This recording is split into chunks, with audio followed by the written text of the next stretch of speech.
पर्यन्ताणं नमो सिद्धाणं नमो आयर्याणं नमो वज्रायाणं नमो लोये सौवसावुणं एषो पञ्चनमुक्कारो सौवपावपणासनो मङ्गलाणं च सौवेशीं बडमम वै मङ्गलम् मंगलम भगवान वीरो मंगलम गौतम प्रभु मंगलम स्थूलभद्राद्या जैन धर्मोस्तु मंगलम। શત્રુંજય તીર્થાધિરાજની છત્રછાયામાં બેસી અને આ પ્રવચન ચાલી રહેલા છે। આ એ શત્રુંજય છે, આ એ સિદ્ધાચલ છે, આ એ તીર્થ છે કે જે આપણા જીવનને રિચાર્જ કરે છે, જીવનની બેટરીને રિચાર્જ કરે એ તીર્થ કહેવાય। જેટલી યાત્રા કરીએ, જેટલી વાર તળેટીમાં જઈએ, જેટલી વાર શત્રુંજય તીર્થાધિરાજને નિહાળીએ એટલે એમ લાગે કે જાણે કે જીવનની બેટરી રિચાર્જ થઈ રહેલી છે। આવા તીર્થની ગોદમાં બેસી, આવા તીર્થની ઉપત્યકામાં બેસી અને આ પ્રવચન થઈ રહેલા છે અને આપણો પ્રવચનનો વિષય ચાલે છે માર્ગ ભૂલેલા જીવન પથિકોની પ્રતિબોધ કથા। આજથી 1245 વર્ષ પૂર્વે બનેલો 4 પ્રસ્તાવ અને 17,000 શ્લોકોની અંદરમાં ફેલાયેલો આ કુવલય માલા નામનો ગ્રંથ, ક્રોધ, માન, માયા, લોભ અને મોહ, આ 5 દોષોની એક ટુકડી, આ 5 દોષોની એક ટીમ જે આખા વિશ્વની વિજેતા બનવા માટે નીકળેલી હતી અને કોક જગ્યાએ વિજેતા બની અને કોક જગ્યાએ એ લોકોને હારનો પણ સામનો કરવો પડેલો છે। જે લોકોએ આવા કોઈ કથા ગ્રંથોના સ્વાધ્યાય કર્યા હોય, ઉપદેશ સાંભળ્યા હોય, પ્રવચનો સાંભળ્યા હોય, આવા ગ્રંથોનો સ્વાધ્યાય કર્યો હોય, એ લોકો કદાચ આ દોષોના હુમલામાંથી બચી ગયેલા છે। એક જાતની વેક્સિન જેવું કે વેક્સિન લીધી એટલે કોરોનાથી બચી જવાય, એમ આવા ગ્રંથોના વ્યાખ્યાનોની વેક્સિન જેને લીધી તો એનાથી બચાવ થઈ ગયો અને આખો ગ્રંથ કથા દ્વારા આપણને આ 5 દોષોની સામે કેમ ઝઝુમવું, કેમ લડવું, કેમ એના હુમલાને નિષ્ફળ બનાવી દેવો એ આખી વાત બતાવે છે। અને એ કથાને જાણતા જાણતા ત્યાં સુધી પહોંચેલા છે કે કુવલય ચંદ્ર કુંવર અને કુવલય માલા પોતાના સ્વનગર તરફ પ્રયાણ કરતા હતા। એમાં જંગલની અંદરમાં એક અદ્ભુત મુનિવરના દર્શન થયા। એક ખંડેરમાં બેઠેલા મુનિવર પોતાની આત્મકથા બતાવે છે કુવલય ચંદ્ર કુંવરની વિનંતીથી અને કહેતા મુનિવર કહે છે કે એ બીજો ચિત્રપટ અને બીજા નંબરના ચિત્રપટની અંદરમાં એ ઉપાધ્યાયે મને જે 2 ભાઈઓની જે કથા બતાવી એમાં અંતરાય કર્મના ભોગ બનેલો આ બંને ભાઈઓ એની આખી જીવન કથા એક અદ્ભુત સુરેખ પદ્ધતિથી અંદરમાં આલેખેલી હતી અને એક એક ચિત્રપટ ઉપર સુવર્ણની દંડિકા મૂકતા જાય અને ચિત્રોનો પરિચય કરાવતા જાય અને એમાં આપઘાત કરવા નીકળ્યા છે આ બંને ભાઈઓ। એ ઉપાધ્યાય એ રાજકુંવરને કહે છે કે જો આ પિક્ચરની અંદરમાં તમને દેખાય છે કે બંને આ શ્રેષ્ઠી પુત્રો આપઘાત કરવા નીકળ્યા, મુનિ ભગવંત મળ્યા, મુનિ ભગવંતે સાચો રસ્તો બતાવ્યો। હવે એ લોકો સવાલ કહે છે ગુરુદેવ કેવી રીતે અંતરાય કર્મમાંથી મુક્ત બની શકાય? અને મુનિવર કહે છે કે વ્યાપાર કરવો હોય તો એવી રીતે કરો કે જે વ્યાપારને કોઈ બહારની દુનિયા નુકસાન ન કરી શકે। ખેતી કરવી છે, તમારે બીજા કોઈ પણ કાર્ય કરવા છે તો ગુરુદેવ બતાવો એવો કયો વ્યાપાર કે જે કરવાથી ક્યારે પણ નુકસાન નહીં અને ફાયદો ને ફાયદો, આવું બતાવો અમને।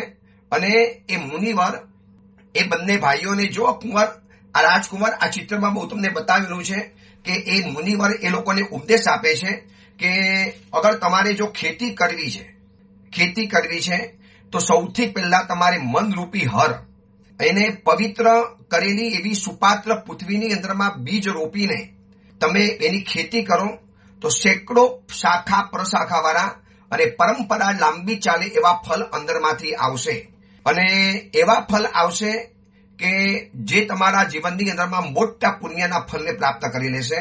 આ બહારની ખેતી નથી પણ અંદરનો વ્યાપાર છે, જીવનનો વ્યાપાર છે। એ મુનિવર બંને ભાઈઓને સમજાવી રહેલા છે કે વ્યાપાર કરવો હોય તો આવો વ્યાપાર કરો। બહારના વ્યાપારમાં તો નફા, નુકસાન, લાભ આ બધું ચાલ્યા કરશે, હાનિ, નુકસાન, લાભ છે, પણ આપણે એવા વ્યાપારની હું તમને વાત બતાવું છું કે જેમાં મનને તમારે હર બનાવવાનું છે અને પવિત્ર કરેલી સુપાત્ર પૃથ્વીની અંદરમાં સારા કાર્યોના બીજ રોપવાના અને પછી એની ખેતી કરવાની અંદરમાં જાઓ, મનનું હર ચલાવો અને પછી જુઓ તમારો વેપાર કેવો ધીંગો ચાલે છે, કેવા તમારી પરંપરા ચાલે એવા ફળ મળી શકે છે। હવે સાંભળો, તમારે જેટલા તમે બહારના વ્યાપાર કર્યા એ બધા અંદરના વ્યાપાર, જીવનના વ્યાપાર જાણવા જેવા છે. અને બંને ભાઈઓ તલ્લીન બની અને એ મુનિવરની વાતને સાંભળે છે, જે મુનિવરે આપઘાત કરતા બચાવેલા છે. જો તમારે ગાયોનું પાલન કરવું હોય, તમારી ઈચ્છા હોય કે અમારે ગાયો ચરાવી છે, ગાયોનું પાલન કરવું છે, તમે બહારની દુનિયામાં ગાયોનું પાલન કર્યું, પણ તમારે અંદરની દુનિયામાં ગાયનું પાલન કરવું હોય તો આગમની લાકડી, બાર જેમ ગોપાલ લાકડી લઈને ગાયોને હાકે, લાકડી હાથમાં લઈ લાકડી પછાડતો જાય અને ગાયોને આગળ આગળ ચલાવતો જાય. અહીંયા તમારે આગમ રૂપી લાકડી પકડવાની અને બીજાના દ્રવ્ય, બીજાનું દ્વાર, બીજાનું ક્ષેત્ર એની અંદરમાં જતા તમે તમારી ઇન્દ્રિયોને વારજો. ગો એટલે ઇન્દ્રિયો.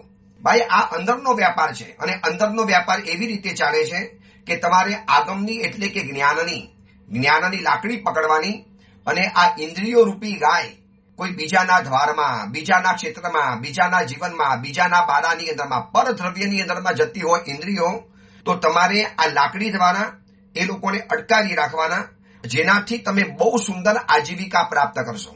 આ અંદરના વ્યાપારની એટલી અદ્ભુત વાત આ કુંવરીમાલા ગ્રંથમાં બતાવેલી છે, જે મહાત્મા એ બંને સૃષ્ટિ પુત્રોને બતાવી રહેલા છે.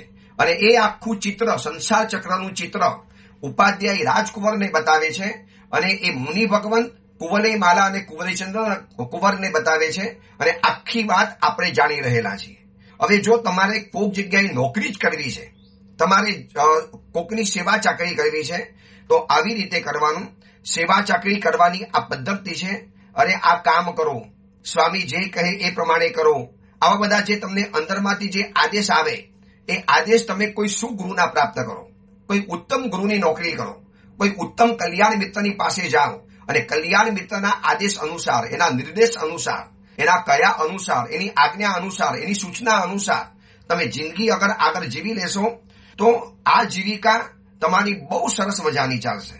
માનો તમારે વહાણની અંદરમાં જઈને તમારે વેપાર કરવો છે, પરદેશની અંદરમાં જઈ અને વહાણ વટવું, વહાણ દ્વારા, શિપ દ્વારા અગર આપકો વ્યાપાર કરના હૈ તો તમારે આ દેહને વહાણ બનાવજો. બીજું કોઈ બહારનું વહાણ નહીં. દુનિયામાં, બહારની દુનિયામાં વહાણ અલગ છે, અંદરની દુનિયાની અંદરમાં વહાણ વટાનો વેપાર કરવો છે તો આ શરીરને તમારે વહાણ બનાવી દેવાનું અને એની અંદરમાં નિર્મલ ગુણરૂપી રત્નોને ભરવાના.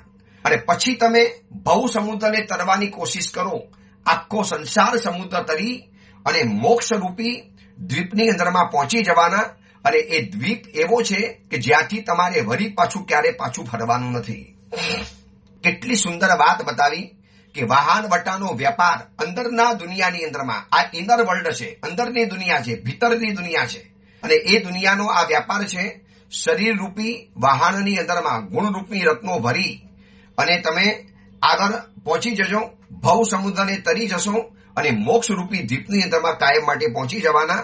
હવે માનો તમારી ઈચ્છા છે કે રોહણ પર્વત મારે ખોદવો છે.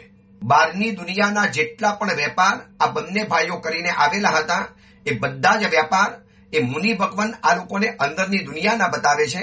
જુઓ રાજકુમાર, એક ચિત્રની અંદરમાં મુનિ ભગવાન એ બંને શ્રેષ્ઠી પુત્રોને સમજાવે છે કે ભાઈ રોહણ પર્વત ખોદવો હોય તો આવી રીતે ખોદવાનો. પર્વત ખોદવા માટે જેમ કોદારી જોઈએ, જેમ પાવડો જોઈએ, જેમ એને ખોદવા માટે જેમ સાધન જોઈએ, તો અહીંયા જ્ઞાનરૂપી કોદારો અને વિસ્તાર એવા કર્મરૂપી પર્વતને, રોહણ પર્વતને તમે ખોદજો. તમારા કાર્યરૂપી જે મોટો રોહણ પર્વત છે, રોહનાચલ પર્વત એવો છે, એમાં ખોદો અને અંદરમાંથી વિવિધ જાતના રત્નો બહાર આવતા જાય છે. આવી ધરતી ઉપર આવા એક પર્વતનું અસ્તિત્વ છે. અત્યારે તો આપણી કમનસીબે, આપણી અપાત્રતાના કારણે આવા કોઈ રોહણાચલ પર્વત દેખાતા નથી. પણ શાસ્ત્રોની અંદરમાં ઠેર ઠેર એવા ઉલ્લેખ આવે છે કે રોહણાચલ પર્વત ઉપર કોઈ પણ વ્યક્તિ જાય, ખાલી સામાન્ય ઉપરથી ખોદે તો પણ એમાંથી રત્નો પ્રકટ થતા હોય છે. તો તમારે જ્ઞાનરૂપી કોદારો લેવાનો, વિસ્તીર્ણ કર્મરૂપી રોહણ પર્વતને ખોદવાનો, તો એમાંથી કેવળ જ્ઞાનરૂપી મૂલ્યવાન રત્ન અંદરમાંથી જરૂર પ્રગટ થશે. આ અંદરની દુનિયાનો વ્યાપાર છે. પણ માનો હવે તમારે વિનિમય વ્યાપાર કરવો છે. વિનિમય વ્યાપાર એટલે આ માલ તમારે ત્યાં વેચવો છે, ત્યાંનો માલ અહીંયા વેચવો છે, અને વિનિમય કહેવાય. સામ સામે માલ વેચવો છે. અહીંયાથી તમે એવા દ્વીપના એ માલ લઈને ગયા કે એ દ્વીપમાં એ માલ નહોતો મળતો અને ત્યાંથી એવો માલ ભરી દો, એવો ખરીદ્યો, એવો માલ ભર્યો કે જે તમે બીજા દ્વીપની અંદરમાં જઈને વેચશો. આને વિનિમય વ્યાપાર કહેવાય. અગર આવું કરવું છે તો મનરૂપી પાત્રને ભરી ગુરુ પાસેથી આગમરૂપી કરિયાણું લઈ અને લોકોને જો તમે આપશો તો બદલામાં તમને જબરજસ્ત પુણ્ય મળશે. કેટલી સરસ મજાની વાત. માનો હું તમને પ્રવચન આપું છું, હું તમને આ જ્ઞાન આપું છું. આ જ્ઞાન મારું નથી, પરમાત્માનું જ્ઞાન. હું તો ખાલી પીરસનારો છું. ચમચાનું કામ શું હોય છે? દૂધપાક કોકે બનાવેલો છે અને કોક વ્યક્તિને દૂધપાક ખાવો છે તો ચમચો તપેલામાંથી ભરી ભરીને દૂધપાક આપે છે. ધન્યવાદ આપવા જોઈએ દૂધપાક બનાવનારને, ચમચાને ધન્યવાદ નથી મળતા. પણ આપણે ચમચા જેવા છીએ. તો મનરૂપી પાત્રની અંદરમાં ગુરુ પાસેથી આગમરૂપી કરિયાણું ભરી લેવાનું. કોઈ ઉત્તમ ગુરુ પાસે જઈ જ્ઞાનનો અભ્યાસ, ગુરુકુલવાસની અંદરમાં રહેવાનું, ગુરુકુલવાસની સેવા કરવાની. એટલા માટે તો સમર વેકેશનની આ શિબિરનું આયોજન કર્યું છે. 7 મે થી 11 મે, 6 મેના સાંજ સુધીમાં તમારા દીકરાઓને શિબિરમાં મોકલી આપવાના. સુરતના જહાંગીરપુરાની અંદરમાં મહાવીર સંસ્કાર કેન્દ્રની અંદરમાં, જેની વાત તમને પ્રવચનમાં વારંવાર બતાવી છે. એની લિંક પણ મોકલાવી છે. ઓનલાઈન ફોર્મ ભરવાનું છે. તો લાઈવ ફોર્મ નથી ભરવાનું, ફિઝિકલ ફોર્મ નથી ભરવાનું. તમારે સીધું ઓનલાઈન ફોર્મ ભરી દેવાનું છે. અને એ ઓનલાઈન ફોર્મ ભરીને બાળકો જ્યારે આવશે ત્યારે અમે શું કરીશું, એની અંદરમાં આગમરૂપી કરિયાણું ભરવાની કોશિશ કરીશું. અમે એની અંદરમાં જ્ઞાનના કરિયાણા ભરીશું. જ્ઞાનની વાતો એના આત્માની અંદરમાં, એના દિલો દિમાગની અંદરમાં, એના આત્મા પરેશોની અંદરમાં જ્ઞાનની વાતોને ગોઠવવાની કોશિશ કરીશું. તો મને શું થશે? એના દ્વારા પુણ્યનો બંધ થાય. હું ભગવાન મહાવીરની વાત આ દુનિયામાં પહોંચાડું છું. એક સેલ્સમેન શેઠનો માલ આ જગ્યાએ વેચી આવ્યો, એમાં વચ્ચે એને કમિશન મળી જાય. આ પુણ્યનો વિનિમય છે. મેં પ્રભુની વાત તમારા સુધી પહોંચાડી. અથવા તો આપણે મનરૂપી પાત્રની અંદરમાં ગુરુ પાસેથી આગમનું કરિયાણું ભરી અને લોકો સુધી પહોંચાડ્યું. બદલામાં આપણને પુણ્ય પ્રાપ્ત થાય છે. પણ માનો તમારે ભિક્ષાનો વેપાર કરવો છે, તમારે ભિક્ષા માટે ભમવું છે. જેમ તમે બહારની દુનિયામાં પણ ભિક્ષાનો વેપાર કરેલો તમે મને બતાવેલું હતું. તો ભિક્ષા માટે ભ્રમણ કરવું છે તો શું કરવાનું? દર્શન રૂપી લોટ લેવાનું, દર્શન રૂપી લોચ, સંયમ રૂપી કચ્છ બાંધવાનું અને બુદ્ધિ રૂપી પાત્ર લઈ ગુરુકુલના ઘર આંગણાની અંદરમાં જ્ઞાનની ભિક્ષા માંગજો. તમને એટલી બધી ભિક્ષા મળશે. એટલે દર્શન રૂપી એક પાત્ર પકડવાનું, એમાં તમારે સંયમ રૂપી કચ્છ બાંધી દેવાનું, એટલે કછોટો મારી દેવાનો અને બુદ્ધિનું પાત્ર ભરી અને ગુરુકુલ વાસનું સેવન કરવાનું છે. કેટલી મજાની વાત બતાવી. ગુરુકુલના ઘર આંગણાની અંદરમાં તમે કોઈ એવા ગુરુ ભગવંતો પાસે જાઓ. આ પ્રવચન સાંભળનારા માતા પિતાઓને કહું છું, આ સમર વેકેશનની શિબિર એટલે તમે ગુરુકુલના આંગણાની અંદરમાં બાળકોને મોકલી રહેલા છો વિશ્વાસ સાથે અને ઉપર પૂરી ઈમાનદારી સાથે, પૂરી નિષ્ઠા સાથે, શરીરની શક્તિને નીચોવીને જેટલું જ્ઞાન આજની ભાષાનું આજની રીતે નવી રીતે મોડિફાઈ, વેરીફાઈ, સિમ્પ્લિફાઈ અને ગ્લોરીફાઈ કરી અને એની સમક્ષ હું એને જ્ઞાન પીરસીશ અને એટલું મજાનું જ્ઞાન પ્રાપ્ત કરીને આવશે અને બદલાની અંદરમાં એને જ્ઞાનની ભિક્ષા મળશે. અને આવી રીતે ગુરુની પાસે જ્ઞાનની ભિક્ષા માંગવી જોઈએ. કેટલી અદ્ભુત વાત બતાવી. અગર દર વર્ષે સંપૂર્ણ જૈન પરિવારો પોતપોતાના ગુરુની પાસે, જે તમારા માથે ગુરુ રાખેલા હોય, સુવિહિત ગુરુ ભગવંતો જોઈએ, જેમને કોઈ પણ સ્વાર્થ ન હોય, બસ દીકરાની અંદરમાં માત્ર શિષ્યની બુદ્ધિ નહીં કે બસ એને દીક્ષા આપી દઈશ, શિષ્ય બનાવી દઈશ, મારી પાસે રહેવું જોઈએ. ગુરુદેવ આપની પાસે જ્ઞાનાર્જન માટે મોકલ્યો છે, વેકેશનનો સમય છે, ઘરની અંદરમાં રહેશે તો 5 દિવસ, 15 દિવસ, 10 દિવસ, અઠવાડિયું ગુરુદેવ આપની પાસે રાખું. ગુરુકુલ વાસની અંદરમાં એને મોકલીએ છીએ. આવા દર પરિવારોને હું દર વેકેશનમાં કહું છું. આ વખતે પણ અપીલ કરું છું કે મોકલજો તમારા દીકરાઓને. શિબિરમાં નથી આવી શકતા તો પર્સનલી મોકલજો. એની રહેવાની, જમવાની બધી જ વ્યવસ્થા અમે કરી લઈશું. તમારે જવા આવવાની વ્યવસ્થા કરી લેવાની. એ દીકરાઓને અમારી પાસે મૂકી જવાના, નાના હોય તો, મોટા હોય તો એકલા પણ આવી શકે. જેટલા દિવસ રહેશે જ્ઞાનનું કરિયાણું, જ્ઞાનની વાતો, જ્ઞાનનું બધું જ વસ્તુઓ એની અંદરમાં ભરીશું, જેથી જ્ઞાનની ભિક્ષા પ્રાપ્ત કરે. માનો હવે તમારે જુગાર રમવો છે તો જુગાર પણ આવી રીતે રમવાનો. સંસાર રૂપી ચામડાની કોથળીમાં મનુષ્યપણાની કોળી ભરી, મનુષ્ય ભવરૂપી કોળી અંદરમાં ભરવાની. જેમ આ કોથળી એટલે એક જાતનો પૈસા ભરવાનો બટવો, આજની ભાષામાં જેને પાકીટ કહેવાય છે. તો સંસાર રૂપી ચામડાના પાકીટની અંદરમાં મનુષ્યપણા રૂપી કોળીઓથી રમી અને એવી જીત મેળવજો કે પાપ સહિતની જીત મળતી હોય એને નહીં મેળવતા, પણ પાપ વગરની જે જીત મળે એને મેળવી લેવા જેવી છે. કેવી એક એક ઉપમા આપી છે અંદરના વેપારની. સંસાર રૂપી ચામડાનો પાકીટ, એમાં મનુષ્ય રૂપી કોળી ભરવાની, અને મનુષ્ય ભવની કોળીથી તમારે જીત હાંસલ કરવાની છે. તમારે દાવ ખેલવાનો છે, તમારે બાજી એવી રીતે રમવાની છે. જો તમને જીવનમાં જીત કેવી મળવાની, હવે તમારે ધાતુવાદ કરવો છે. તો તપ અને સંયમના યોગો વડે આત્માને મહાધાતુ બનાવજો. આત્માના રસાયણને એવું મજબૂત બનાવજો તપ અને સંયમના યોગ વડે. તપ અને સંયમની વારંવાર કરી અને આત્માને મહારસાયણ મહાધાતુ બનાવી એને ધર્મ ધ્યાન રૂપી અગ્નિની અંદરમાં તપાવજો, જેથી એ આત્મા રૂપી જીવ સુવર્ણ બની જશે. ધાતુવાદમાં આવું હોય છે કે કેટલીક ધાતુઓનો પૂટ અને સંપુટ આપી અને અગ્નિમાં તપાવો એટલે એ ચીજ વરી પાછી એ સુવર્ણ બની જાય. લોખંડ ઉપર અમુક જાતના ઔષધિઓના લેપ લગાવવાના, એને અગ્નિમાં પકાવવાનું એટલે લોખંડ અગ્નિમાં કન્વર્ટ બની જાય. અને જૂના કાળમાં ધાતુવાદ કહેતા હતા. તો એક જીવનનો ધાતુવાદ કેવો છે?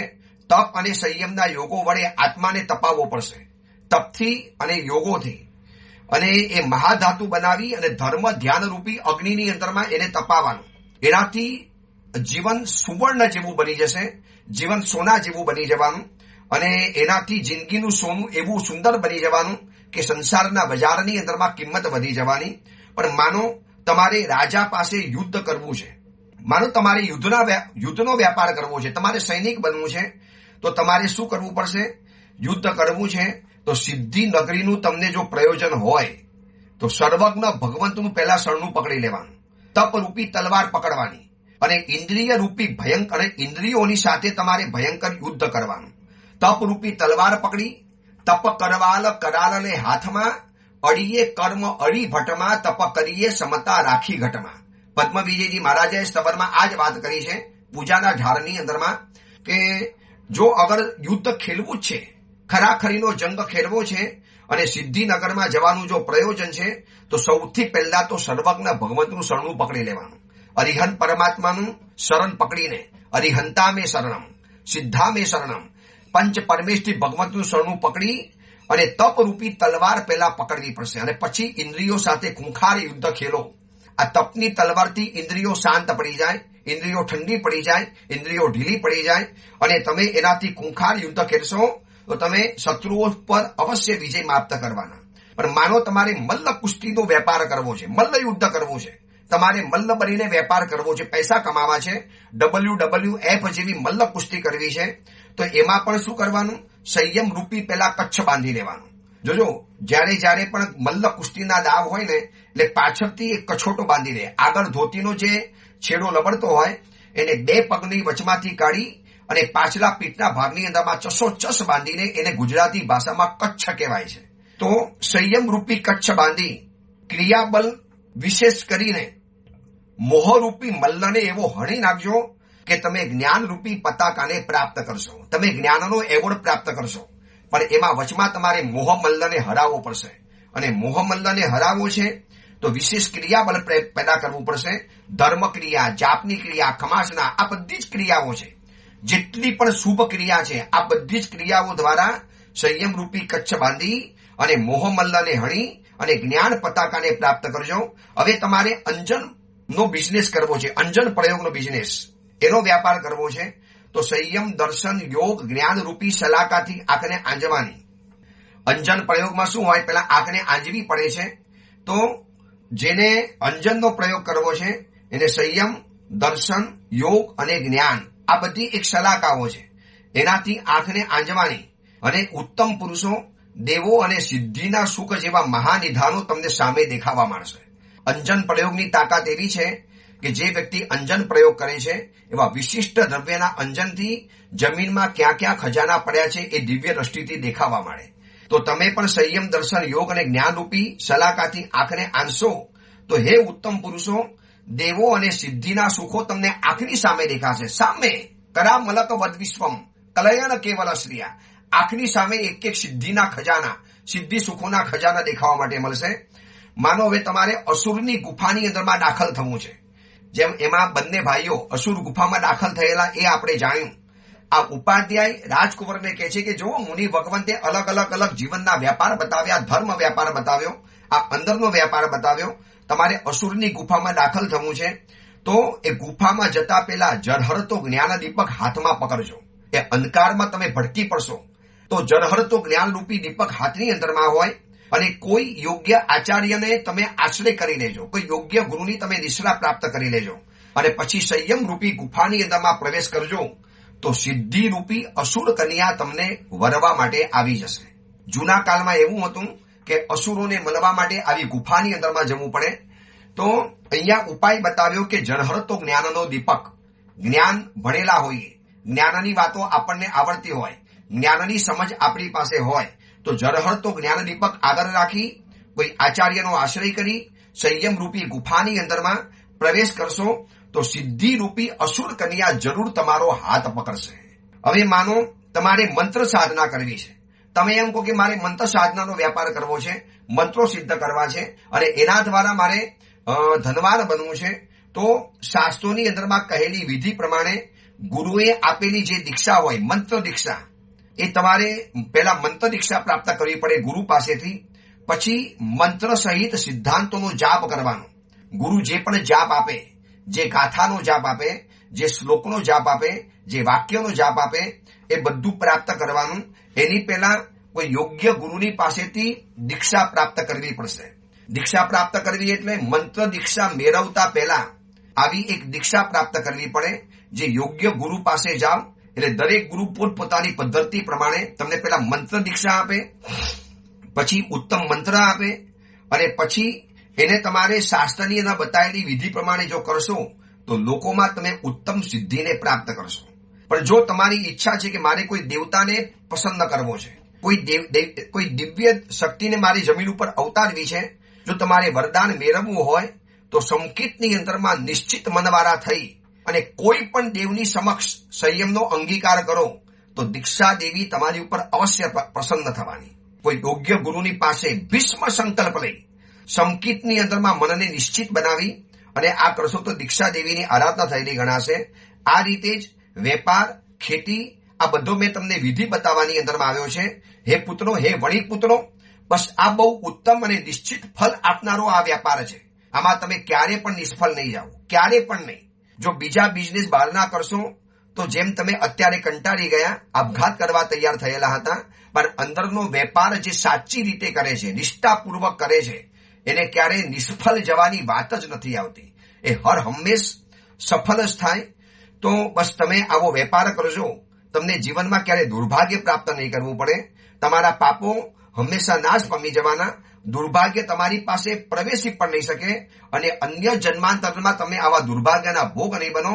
બાકી બહારનો વેપાર કરવાની અંદરમાં જશો તો એ વેપારથી સિદ્ધિ મળશે ન મળશે કોઈ સુનિશ્ચિત નથી. મળે પણ ખરી કે ન પણ મળે.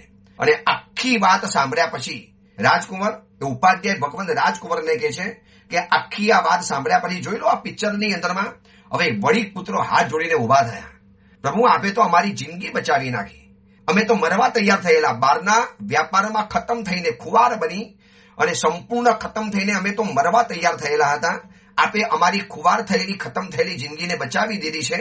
બસ હવે આપને વિનંતી કરીએ છીએ, જન્મ જન્માંતરમાં દારિદ્રપણું ક્યારે પ્રાપ્ત ન થાય, અમે જિંદગીમાં ક્યારે હવે દરિદ્રનો ભોગ ન બનીએ.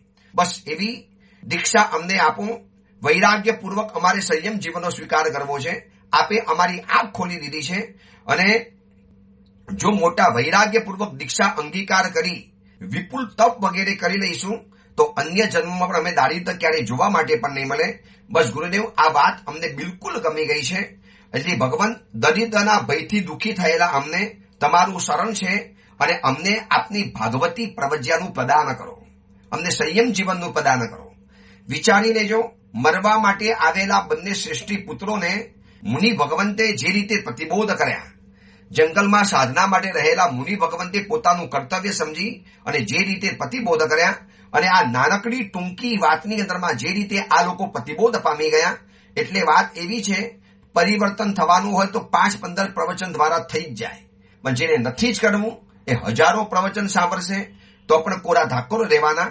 ત્યાર પછી હે કુમાર, એ મુનિ ભગવંતોએ એ બંને જણાને યોગ્ય જાણ્યા, એનો વૈરાગ્ય બરોબર મજબૂત જાણ્યો અને એ લોકો દીક્ષિત થયા. જો એ સંયમ જીવન સ્વીકારેલા અવસ્થામાં મેં અહીંયા આલેખેલા છે. એમના હાથમાં હવે રજોહરણ આવી ગયું, પ્રભુનો વેશ આવી ગયો, મસ્તક લુંચન થઈ ગયું, હાથમાં મુપત્તિ આવી ગઈ, ધવલ વસ્ત્રની અંદરમાં બંને જણા શોભી રહેલા છે. ક્યાં આપઘાત કરવા નીકળેલા હતા અને ક્યાં મુનિ જીવનની અંદરમાં આવી ગયા. હવે તો અંદરનો વેપાર કરવા તૈયાર થઈ ગયા. ગુરુદેવ હવે એવી આશીર્વાદ આપો કે અંદરના વેપારમાં ઝુકાવી દેવું છે, જ્યારે આમાં નિષ્ફળ નથી જવું.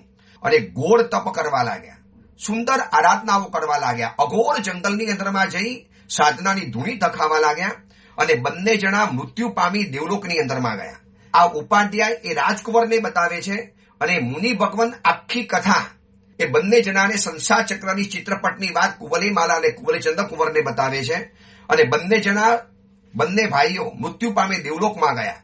ઘોર તપસ્યા, નિર્મલ સંયમ જીવન, અઘોર ત્યાગ, આના પ્રભાવે ઉચ્ચ દેવ બન્યા અને ત્યાં સુંદર ભોગોને ભોગવી.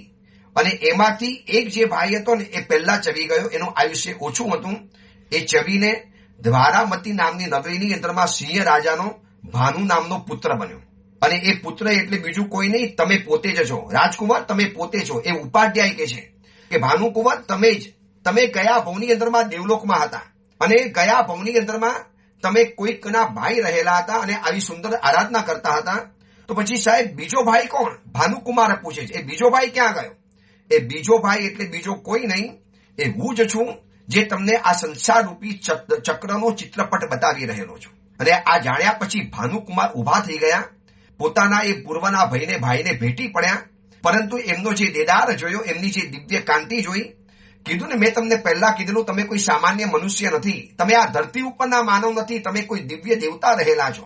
હા, સાચી વાત છે ભાઈ. ગયા ભાવમાં આપણે બંને ભાઈઓ હતા, નિષ્ફળ ગયા. એ મુનિ ભગવંતે આપણને જીવનનો વેપાર બતાવ્યો, આપણે દીક્ષા લીધી, બંને જણા દેવલોકમાં સાથે ગયા. તારું આયુષ્ય ઓછું પડ્યું, તું જલ્દી ચવી ગયો, તું મરીને આ નગરની અંદરમાં ભાનુ નામનો રાજપુત્ર બનેલો છે. અને ગયા ભવની અંદરમાં આપણે બંને નક્કી કરેલું હતું કે બંને જે પહેલો ચવે એને પ્રતિબોધ કરવાનો. જો આ પ્રતિબોધની કથા છે, આ કુવલયમાલા ગ્રંથ એટલે આપણે કાયમ માટે કહીએ છીએ માર્ગ ભૂલેલા જીવન પથિકોની પ્રતિબોધ કથા. કેવી પ્રતિબોધની આ કથા છે. જીવનમાં એક વ્યક્તિને અત્યારથી એવું બાંધી દો, એવું કમિટમેન્ટ લઈ લો, એની સાથે એવું પ્રોમિસ લઈ લો, એની સાથે નિષ્ઠાથી એવા જોડાઈ જાઓ કે આ સંસાર ચક્રની અંદરમાં કાંઈ પણ મારો જન્મ થાય, તમે કદાચ દેવલોકની અંદરમાં જાઓ તો પ્લીઝ મને સંકિત પમાડજો, મને ધર્મના રસ્તે લઈ આવજો. અને આ સંસાર ચક્રનું ચિત્રપટ મેં તમારી માટે આલેખેલું છે. રાજકુંવર, એ ઉપાધ્યાયનું રૂપ લઈને તમારી પાસે આવ્યો છું. તમને ચિત્રકલા બહુ ગમતી હતી, એટલે ચિત્રકલાના નિમિત્તને પકડી અને હું તમને પ્રતિબોધ કરવા માટે આવ્યો છું. હવે તો જાગો, આ સંસાર ચક્રને જોઈ લીધો. આ આખો વિરાટ સંસાર ચક્ર છે. રાજકુમાર, આ વિષય સુખની અંદરમાં ગુંચવાતા નહીં. આ સંસાર રૂપી મહાસમુદ્રમાં આપણે ઘણા દુઃખો અનુભવેલા છે. ગયા ભવમાં દેવલોકની પહેલાના ભવની અંદરમાં આપણે શું નથી કર્યું, તમે વિચારો. મેં તમને બધી જ વાતો કરી છે. અને ભાનુકુંવરના મગજની અંદરમાં ઉથલ પાથલ મચવા માંડી, અંદરમાં ભયંકર ભૂકંપ મચવા માંડ્યો. જાણે ગયા ભવના પડરો ઉખેડવા માંડ્યા અને એવા ઉખેડ્યા કે ધસ દઈને ભાનુકુંવર મૂર્છા પામીને જમીન ઉપર ધસી પડ્યો. અંદરમાંથી જાતિસ્મ જ્ઞાનનો આવેગ પેદા થયો, સહન ન કરી શક્યા, મૂર્છા પામી ગયા. ઠંડક વગેરેના છાંટણ વગેરે ખાટ્યા, કેરના પત્રના પવન નાખ્યો અને રાજકુંવરે આંખ ખોલી અને આંખમાંથી દળ આંસુ પડે છે. શું તમારો ઉપકાર માનું મોટા ભાઈ? મને અહીંયા પણ બચાવવા માટે તમે આવી ગયા. એ ગત ભવની અંદરમાં આપણે બંને ભાઈઓ હતા, મહાદુખી બનેલા હતા. એ ઉત્તમ મુનિવરે આપણને ધર્મ પમાડ્યો, જીવનનો વેપાર કર્યો, દેવલોકમાં ગયા. મને તમે ખરેખર સંકિત પમાડી દીધું છે, મને ખરેખર તમે પ્રતિબોધ કરેલો છે. તમે તો મારા નાથ છો, મારા ઉપકારી છો. ગયા ભવમાં ભાઈ તો હતા, પણ આ ભવમાં તમે મારા ભગવાન છો. શું તમારો ઉપકાર માનું, કેટલો તમારો આભાર માનું. તમે આખી મારી જિંદગીના દેદાર બદલી નાખ્યા છે અને આ બધું તમને આખું પૂર્વજન્મનું સ્મરણ કરાવી નાખ્યું. આમ બોલતા બોલતા હું એમના પગમાં પડ્યો. કુવલીચંદ્ર કુંવરને કહે છે કે એ હું જ ભાનુ મુનિ છું, એ જે મેં દીક્ષા લીધી છે ને ભાનુ મુનિ બનેલો છું. અને ગત ભાવનો ભાઈ દેવ બનીને પ્રતિબોધ કરવા માટે આવ્યો. મેં એમનો મુકટ જોયો, શ્રેષ્ઠ હાર જોયા, મુકુટની શોભા જોઈ, એમની વનમાલા જોઈ, એમની દિવ્ય કાંતિ જોઈ, એમનું દિવ્ય સ્વરૂપ જોયું, એમનું દેવતાઈ વૈભવ જોયો. અને આ બધું જોયા પછી મને મારો દેવતાનો ભાવ યાદ આવી ગયો. અને દેવે કીધું, ભાનુકુંવર, આ વિસ્તારવાળા સંસાર મહાચક્રને આપણે બંને અનુભવ્યું છે. હવે તો વૈરાગ્ય થયો ને, હવે તો જાતિ યાદ આવી ને. આપણે બંને વળી પુત્ર હતા. દરિદ્રના આવા દુઃખોને આપણે અનુભવેલા છીએ. હવે આપણે આ પતિબોધ પામ્યા છીએ, સિદ્ધિ પ્રાપ્ત કરવી છે, સંસારમાંથી મુક્ત થવું છે. તો હું તમારા માટે આવ્યો છું અને હવે આ સંસારમાંથી નીકળી જાઓ અને જીનેશ્વર ભગવંતે કહેલો ધર્મને પ્રાપ્ત કરો અને રાધા વેદને સાધો.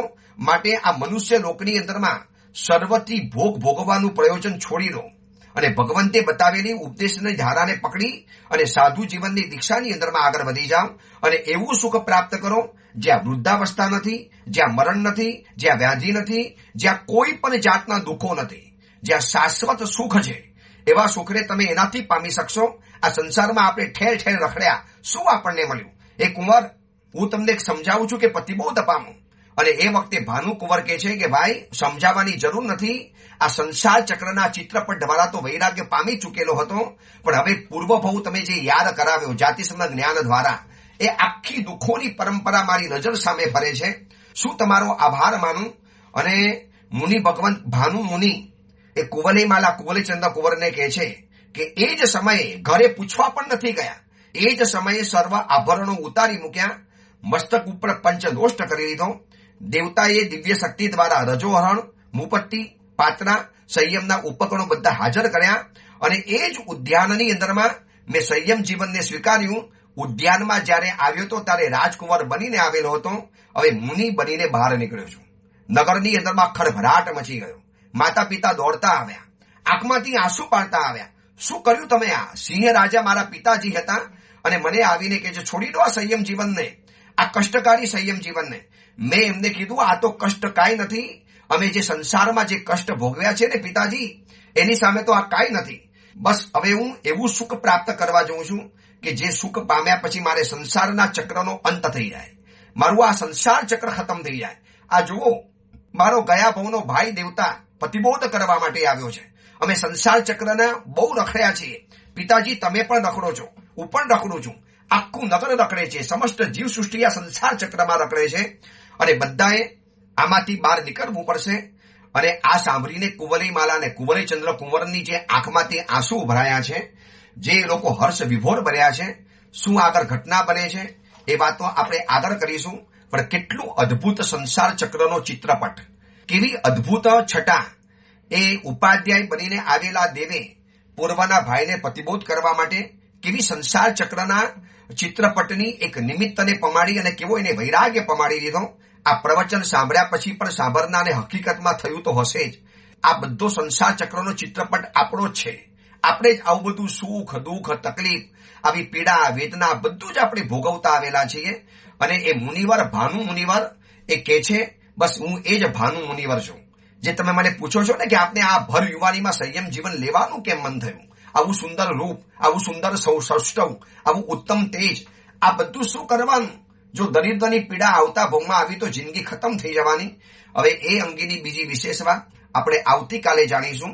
કદાચ આવતીકાલથી 2 દિવસ શત્રુંજય તીર્થાધિરાજની 27 વિશેષતા ઉપર પ્રવચન કરવા છે.